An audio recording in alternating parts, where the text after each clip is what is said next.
ketemu lagi dengan Teacher Cicil dalam matematika yang mudah. Pada video kali ini Teacher bakal ngajarin kamu tentang induksi matematika part yang kedua, ya. Jadi part yang pertama kita udah belajar tentang pembuktian dalam bentuk induksi matematika. Ya, sekarang Teacher bakal ngajarin kamu tentang sifat-sifat sigma. Yuk kita langsung aja ke videonya. Sifat-sifat sigma itu ada 5, ya. Yang pertama itu sigma I sama dengan 1 sampai N C, di mana C merupakan konstanta, ya.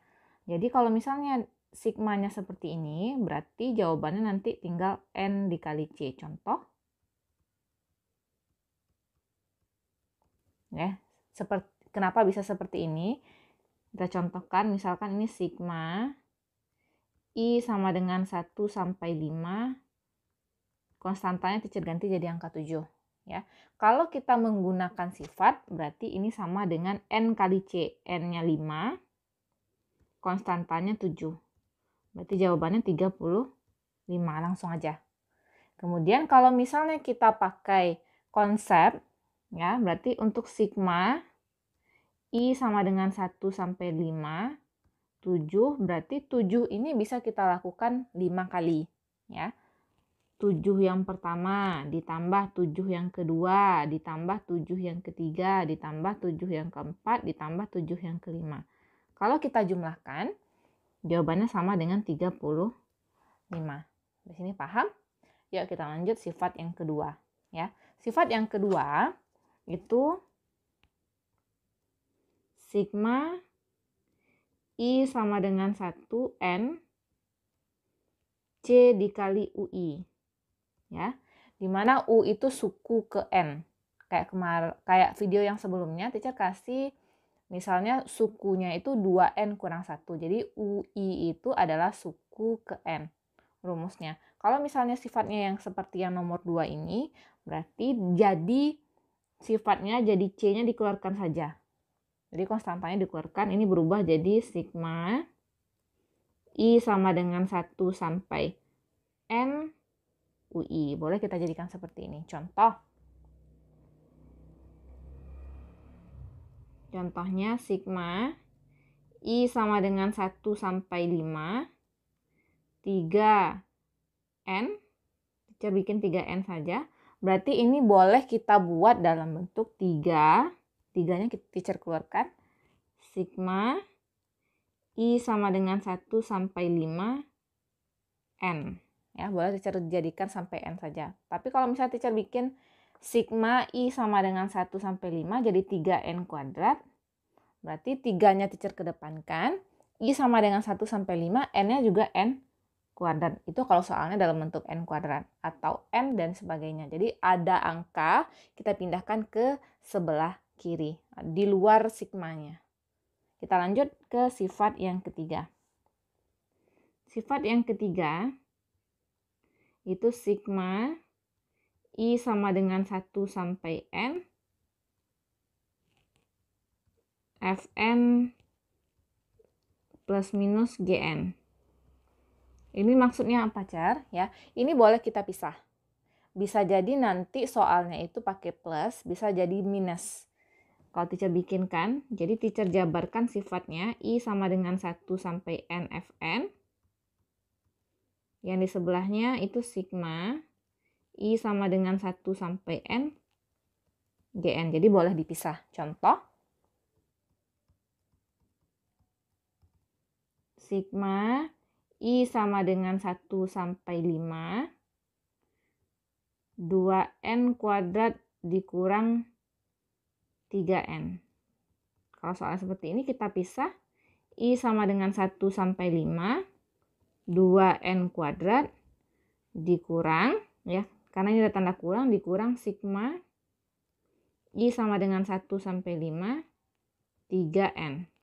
Kalau kita jabarkan lagi dengan sifat yang sebelumnya, kan ada angka 2 dengan angka 3. Boleh kita keluarkan. Ya, berarti ini boleh dijadikan sifatnya 2 sigma I sama dengan 1 sampai 5 N kuadrat. Atau 3-nya teacher keluarkan 3 sigma I sama dengan 1 sampai 5 N. Next. Sifat yang keempat. Sifat yang keempat ya. Poin sifat yang keempat teacher ingatkan lagi, poin keempat dan poin kelima itu sangat penting ya, karena sering keluar di ujian.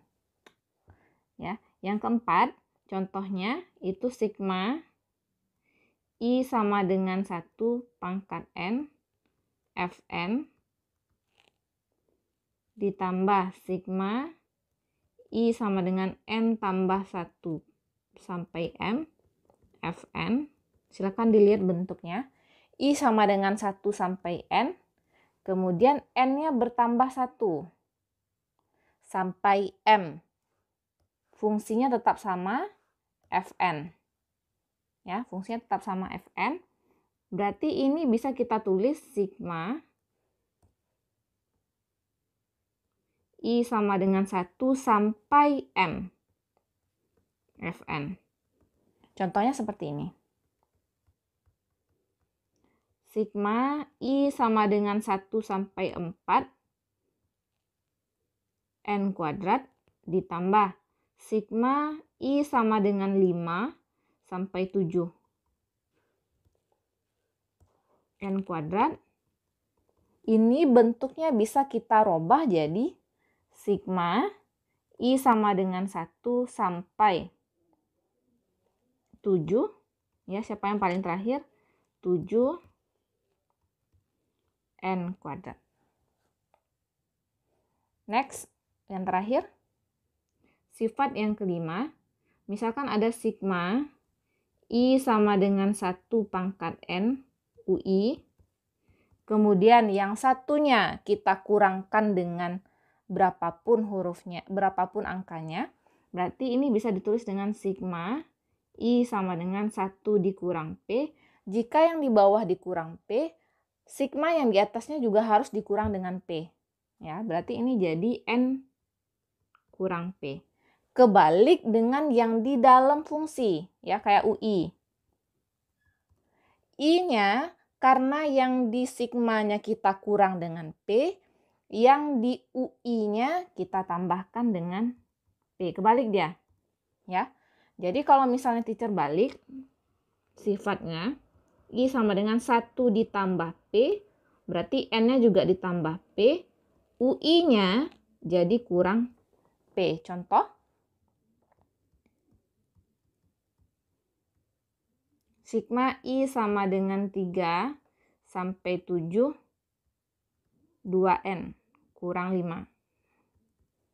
Ya, maksud dari soal ini, rubahlah interval bawah ini yang ini, atau rubahlah batas bawah menjadi 1, ya. Rubahlah batas bawah menjadi 1. Jadi angka 3 yang di bawah, teacher mau ganti dia jadi angka 1. Artinya 3 supaya jadi 1, artinya kita kurang dengan 2, ya. Berarti untuk menjawab soal ini, I sama dengan 3 dikurang 2. Kalau yang di bawah dikurang 2, yang 7 juga kita kurang 2. Kebalik dengan fungsinya. Fungsinya 2N dikurang 5, ya. 2N, ya. N-nya berubah jadi karena yang di sigmanya dikurang 2, N-nya kita tambah 2. Kebalikan dari fungsinya. Ya. 2N tambah 2, jadi N ini berubah menjadi N tambah 2. Kita ikutin polanya, ini dikurang 5, ini juga dikurang 5. Yuk kita sederhanakan. Sigma I sama dengan 1 sampai 5 kali ke dalam ini jadi 2N plus 4 dikurang 5. Sederhanakan lagi. I sama dengan 1 sampai 5, 2N dikurang 1. Sampai sini paham? Oke, sekian dari teacher. Untuk pertemuan selanjutnya kita bakal bahas lebih lanjut tentang pembuktian induksi matematika dalam bentuk keterbagian ya atau kesamaan. Oke, sekian dari teacher, sampai jumpa.